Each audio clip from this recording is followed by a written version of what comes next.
जय छठी मैया। इस छठ महाव्रत की सभी लोगों को हार्दिक शुभकामनाएं। माँ छठी मैया से यही प्रार्थना है कि आप सभी लोगों की मनोकामना पूरी करें।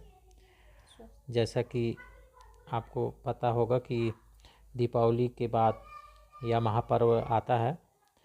यह कार्तिक शुक्ल पक्ष के षष्ठी को मनाया जाने वाला एक हिंदू पर्व है। सूर्य उपासना का यह अनुपम लोक पर्व मुख्य रूप से बिहार, झारखंड, पश्चिम बंगाल और पूर्वी उत्तर प्रदेश व नेपाल, इसके साथ साथ कई अन्य देशों में भी मनाया जाता है, जहाँ पे हमारे झारखंडी भाई और बिहारी भाई जाके बस चुके हैं। वहाँ पे भी अपने इस महाव्रत, इस महापर्व को मनाते हैं।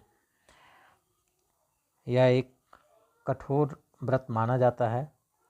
यह करीब 4 दिनों का महाव्रत है, जिसमें कठोर विधि विधान से पूजा अर्चना करने का यह महाव्रत होता है। इसकी शुरुआत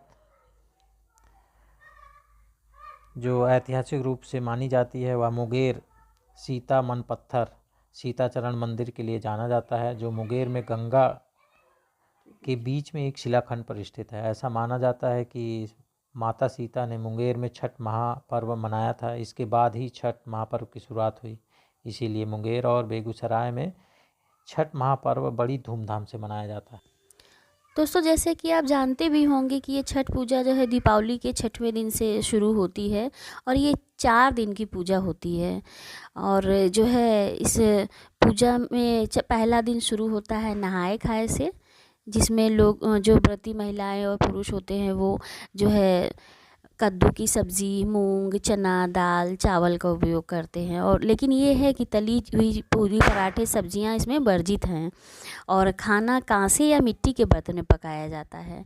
ये खाना पकाने के लिए आम लकड़ी और मिट्टी के चूल्हे का इस्तेमाल किया जाता है। जब खाना बन जाता है तो सबसे पहले व्रती जो है खाना खाते हैं, उसके बाद ही परिवार के अन्य सदस्य खाना खाते हैं।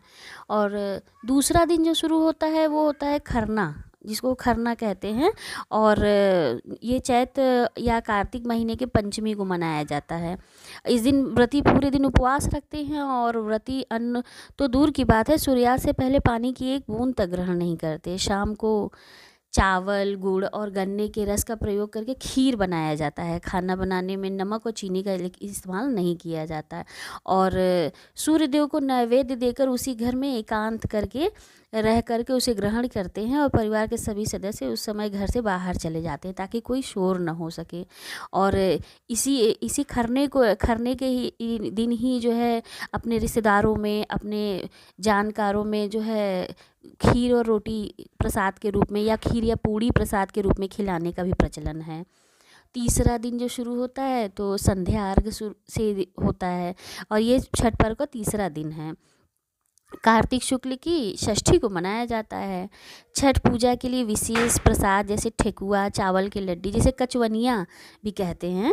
छठ पूजा के लिए एक बांस की बनी हुई टोकरी, जैसे दौरा कहते हैं, पूजा के प्रसाद फल डालकर देवकारी में रख दिया जाता है। वहाँ पूजा अर्चना करने के बाद शाम को एक सूप में नारियल, 5 प्रकार के फल और पूजा का अन्य सामान दौरा में रखकर घर का पुरुष जो है उसे अपने कंधों पे या अपने सर पे, ताकि वो किसी भी जो है गंदी चीज़ से टच ना हो सके या कुछ ऐसा होता है कि पूरी स्वच्छता का ध्यान रखते हुए और जो है अपने सर पे रख के ले जाता है। और महिलाएं जो है ना वो छठ का गीत गाते हुए जाती हैं। सच में दोस्तों, वो दृश्य तो आप देखेंगे ना तो आपका रोम रोम भक्ति से भर जाएगा। और जो है गेहूं के आटे से जो ठेकुआ बनता है उसकी मीठी सुगंध तो साल भर इंतज़ार रहता है कि कब छठ पूजा आए और हम लोग उस ठेकुए का प्रसाद पा सकें। ये जान लीजिए, पर्सनली मेरी तो बहुत ही इच्छा होती है खाने की। आपकी भी होगी तो बताइएगा। और फिर जो है चौथा दिन जो है अंतिम दिन, उसको उषा अर्घ, ये कार्तिक शुक्ल सप्तमी की सुबह उदीयमान सूरज को अर्घ देते हुए मनाया जाता है। सूर्योदय से पहले ही व्रती लोग घाट पर उगते सूर्य की पूजा हेतु पहुंच जाते हैं और शाम को ही पुरजन परिजन उपस्थित रहते हैं। संध्या अर्घ में अर्पित पकवानों को नए पकवानों से प्रस्थापित कर दिया जाता है। और कंद मूल फल आदि लेकिन वही रहते हैं। सभी नियम विधान संध्या अर्घ की तरह ही होता है। सभी जो व्रती लोग हैं इस समय पूरब की ओर मुँह करके पानी में खड़े रहते हैं और उस सूर्यों की उपासना करते हैं।